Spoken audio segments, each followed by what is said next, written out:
Oke, hai semua, salam sejahtera. Pada hari ini kita akan membuat refleksi berdasarkan penilaian satu, iaitu kajian terhadap sejarah perkembangan nasional Malaysia dan juga Amerika Syarikat. Saya Flora binti Marcos, merupakan ketua kumpulan 11 dan ini merupakan ahli kumpulan saya. Kita ada Malaysia Jelika, kita ada Melita, kita ada Emily Ivy dan juga Christy Tiffany. Kita akan mulakan dengan soalan yang pertama, iaitu apa yang telah dipelajari daripada penilaian ini, iaitu penilaian dalam mengkaji perkembangan sastra nasional Malaysia dan juga Amerika Syarikat. Saya akan mulakan. Pada penilaian ini, saya mempelajari tentang perkembangan sastra nasional Malaysia dan Amerika Syarikat. Kedua-dua sastra ini menunjukkan bagaimana perubahan sosial dan identiti bangsa mempengaruhi tema dan serta gaya penulisan dalam kajian ini. Yang keduanya, perkembangan ini juga membuktikan bahawa sastra sentiasa berubah mengikut zaman, isu masyarakat dan juga keperluan pembaca. Kita teruskan perbincangan ini dengan Meluisa. Tentang Tentang sastra sastra ini, ini, saya saya juga juga dapat dapat memahami memahami bahwa bahwa sastra sastra Malaysia Malaysia dan dan Amerika Amerika Syarikat Syarikat sejak sejak 1950-an. 1950-an, Saya saya faham faham bahwa bahwa sastra ini sastra ini bukan bukan sekadar sekadar cerita cerita ataupun ataupun puisi, puisi, tetapi tetapi ia cara cara masyarakat masyarakat menyuarakan menyuarakan pengalaman, pengalaman, penyebaran dan penyebaran dan perubahan perubahan zaman. zaman. Di Di Malaysia, Malaysia, sastra sastra banyak banyak membentuk membantu nilai nilai identiti identiti diri dan diri dan banyak banyak membantu perpaduan dalam negara.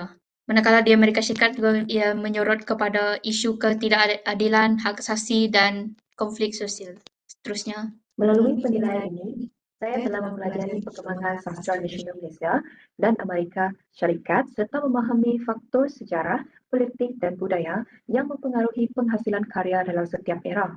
Tugasan ini membantu saya melihat sastra sebagai dokumen sosial yang menampilkan suara rakyat, perjuangan identiti dan kritikan terhadap ketidakadilan. Seterusnya, saya akan serahkan kepada Emily. Bagi saya pula, saya memahami bahawa perkembangan sastra Malaysia dan Amerika Syarikat dipengaruhi oleh sejarah, politik dan budaya setiap era. Kajian ini membantu saya melihat bahawa sastra ialah cerminan masyarakat yang merakamkan isu, identiti dan perubahan zaman. Proses meneliti karya, tokoh dan teori juga meningkatkan kemahiran analisis serta mengukuhkan apresiasi terhadap kepelbagaian tradisi sastra. Secara keseluruhannya, tugas ini memperluaskan pemikiran saya tentang fungsi sastra sebagai medium ilmu dan refleksi sosial. Saya serahkan kepada ahli seterusnya. Saya akan menekankan sastra nasional Malaysia. Melalui penilaian ini, saya mempelajari bahwa sastra nasional Malaysia berfungsi sebagai seismograf kehidupan yang merekodkan setiap fasa penting dalam pembinaan negara. Secara pribadi, saya mendapat pengajaran bahwa sastra bukan sekadar seni, tetapi merupakan medium yang dinamik untuk mencerminkan perjuangan kebangsaan dan kritik sosial terhadap pembangunan-pembangunan yang berlaku. Seterusnya, kita akan meneruskan perbincangan ini dengan soalan yang kedua, iaitu bagaimana huraian Anda ini tadi dapat mencerminkan aspirasi maklumat pembangunan Bampan SDG 16. Jadi dengan itu saya mulakan dengan saya. Kajian terhadap sejarah perkembangan sastra nasional Malaysia dan Amerika Syarikat ini memberikan kesedaran mendalam tentang peranan sastra sebagai cerminan identiti sejarah dan pemikiran bangsa. Jadi huraian ini dapat mencerminkan aspirasi SDG 16 kerana karya sastra Malaysia seperti Salina A. Samad Said dan Interlok Abdullah Hussein sering mengangkat isu keadilan sosial, kemiskinan dan juga keharmonian masyarakat sebagai asas kepada keamanan. Jadi, secara keseluruhan, perbandingan kedua tradisi sastra ini membuktikan bahawa suara rakyat melalui karya kreatif antara sastra nasional Malaysia dan juga Amerika Syarikat ini dapat menyokong pembentukan masyarakat yang aman, adil dan inklusif selari dengan maklumat SDG 16. Kita teruskan dengan Meloisa. baiklah, sastra ini juga berkait dengan SDG 16 kerana ia mengajar kita menghargai keadilan, keamanan dan kepentingan institusi yang kuat. Melalui sastra juga kita boleh memahami kesan ketidakadilan, menyuarakan hak asasi dan mendorong masyarakat yang lebih aman dan adil melalui SDG 16. Seterusnya saya menyerahkan pada Melita.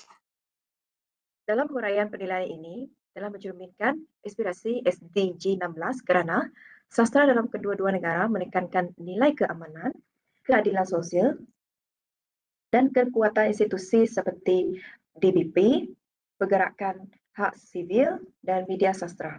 Secara keseluruhannya, penilaian ini meningkatkan pemikiran kritis saya dan memberi kesedaran bahawa sastra memberi peranan penting dalam membentuk masyarakat yang lebih damai, adil dan berprinsip.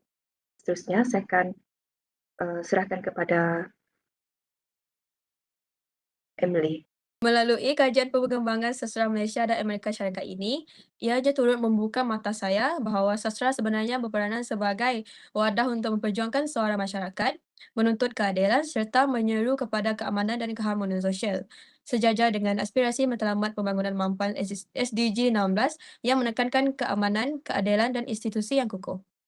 Melalui gambaran konflik sosial, kritikan terhadap ketidakadilan, melalui gambaran ini, penegasan nilai hak asasi manusia dalam karya pelbagai era membantu membentuk kesedaran kolektif masyarakat tentang pentingnya membina sistem sosial yang adil, mengelakkan penyalahgunaan kuasa dan memupuk penyertaan inklusif dalam institusi negara.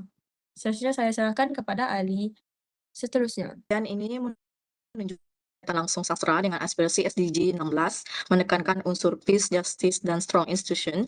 Sastra telah menjadi juru bicara yang menuntut keadilan sosial bagi golongan terpinggir melalui karya-karya realisme sosial misalnya dalam era 60-an dan 70-an. Penubuhan dan fungsi Dewan Bahasa dan Pustaka pula adalah manifestasi jelas pembinaan institusi yang kukuh yang diperlukan sesebuah negara merdeka. Secara keseluruhannya, sastra Malaysia menyumbang pada pembinaan keamanan nasional dengan mematangkan pemikiran etika dan politik rakyat. Jadi terima kasih kepada semua dan kita akhiri perbincangan refleksi ini di sini. Sekian saja, terima kasih.